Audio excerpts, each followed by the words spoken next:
Take our lead, let's help you make your mark. Our goal is your satisfaction. Let us show you the way. To substitute baking soda and acid for yeast in a recipe, replace half of the required amount of yeast with baking soda and the other half with acid.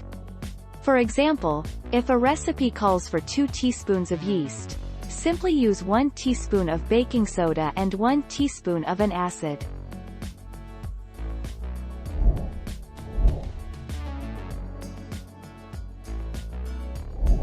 Let's help you make your mark. Yeast is the one ingredient a pizza dough needs the most. Yeast is the primary leavening agent in dough, which means it's what causes the pizza dough to rise. The best pizza dough recipes produce dough that rises quickly, making for an airy and bubbly crust.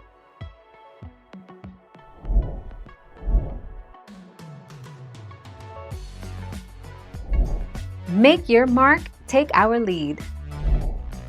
If you want to successfully substitute the yeast called for in a recipe, you just need to swap in the right amount of baking soda and acid to make the dough rise.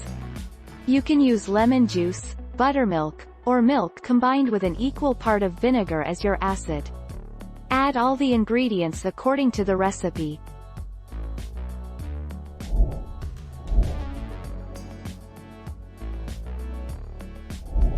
Make your mark, take our lead. Contrary to popular belief, pizza can be made without yeast. Yeast is used for the rising of the dough. The result is a thicker pizza. However, baking soda and lemon juice can compensate for yeast. This is because when both combine, a similar reaction that releases carbon dioxide into the dough occurs.